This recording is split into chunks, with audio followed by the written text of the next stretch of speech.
நார்சிஸ் behaviours இருக்கிற ஃபேமிலியில் இருக்கிற பெண்கள் எப்படி எல்லாம் கஷ்டப்படுறாங்க அப்படின்றதெல்லாம் நம்ம பார்க்கலாம். இன்றைக்கும் அப்படியான ஒரு பெண்ணோட கதை தான்.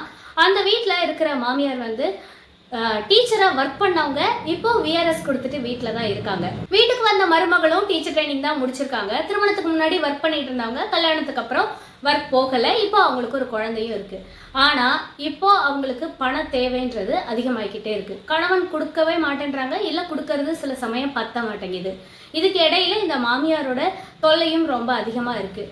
ஒரு முறை ஒரு 500 ரூபாய் கையில் மாமியார் வச்சிருந்த காசு அந்த வீட்டில் எங்கேயோ வச்சுட்டாங்க. ஆனால் அதுக்கு வந்து திருட்டு பட்டம் மருமக மேலேயே சுமத்துறாங்க. இல்லை இவ தான் என் காசை எடுத்துக்கிட்டா அப்படின்னு. அப்புறம் 2 நாள் தேடினதுக்கு அப்புறமா தான் அந்த காசு வந்து அவங்க தலகாணி கடியில இருந்தே கிடைச்சிருக்கு. அவங்களே மறதியாக வச்சுட்டு பண்ணாங்களா, இல்லை வேணும்னே குற்றம் சுமத்துறதுக்காக அப்படி பண்ணாங்களான்னு தெரியலை.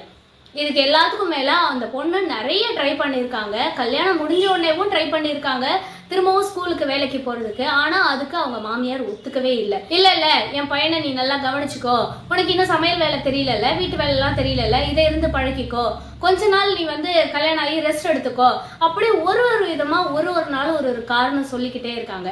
அப்படியே அவங்க வேலைக்கு போனாலும் அன்னைக்கு அவங்களுக்கு திடீர்னு உடம்பு சரியில்லை, இல்லை என்னால் முடியல, எனக்கு சமைக்க முடியல, மயக்கம் வருது, ஏதாவது ஒரு ட்ராமா பண்ணிக்கிட்டே இருக்காங்க. அவங்களோட மெயின் எய்மே அந்த மருமகளை சம்பாதிக்கவே விடக்கூடாது. அப்படி சம்பாதிக்க விடலைன்னா கூட பரவாயில்ல, ஏதாவது ஒரு விஷயத்த சொல்லி குத்தி காட்டிக்கிட்டே இருக்கிறது.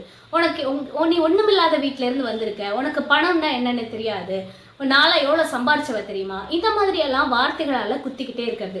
எல்லாத்தையும் மீறி இப்போ அவங்க வந்து ஒரு டெய்லர் மிஷின் போட்டு வீட்டிலையே தைக்க ஆரம்பிச்சிருக்காங்க. ஆனால் பிரச்சனை அங்கேயும் என்ன ஆரம்பிக்குதுன்னா, யாராவது தைக்க வந்தாங்கன்னா அவங்க கிட்ட ஏதாவது ஏடாகுடமாக பேசி குழப்பத்தையும் பிரச்சனையும் உண்டு பண்ணுறது.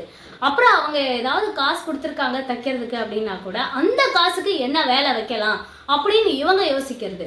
இந்த மாதிரி எந்த வகையிலையும் அந்த மருமகளை ஒரு ஃபினான்ஷியலாக முன்னேறவே விட மாட்டேன்றாங்க. இப்படியான சூழ்நிலை நிறைய குடும்பத்தில் இப்போ இருந்துகிட்டே தான் இருக்கு. தன்னை விட எந்த வகையிலையும் என் மருமக சம்பாரிச்சிடவே கூடாது, முன்னேறிடவே கூடாதுன்னு நினைக்கிற ஒரு மாமியார்கிட்ட எவ்வளோதான் கஷ்டப்பட்டாலும் திரும்ப குடும்ப பிரச்சனைகள்ல தான் அவங்க சிக்கி மாட்டி விட்டுட்டே இருக்காங்களே தவிர பெருசா முன்னேறவே முடியாது தான். இதுக்கப்புறம் எந்த வேலையுமே செய்யாம வருமானத்துக்கெல்லாம் வழி இல்லாம அந்த ஹஸ்பண்ட் கையும் மாமியார் கையுமே எதிர்பார்த்துட்டு உட்கார்ந்துருக்கணும். அப்படிதான் அந்த மாமியார் எதிர்பார்க்குறாங்க. இப்படியெல்லாம் வந்து கல்யாணத்துக்கு அப்புறம் ஒரு பெண்ணோட வாழ்க்கையே அடிமையா இன்னொருத்தவங்க கிட்ட மாட்டுதுன்னு நினைக்கும் போது தான் பெண்கள் திருமணத்தை நினைச்சே பயப்படுறாங்க.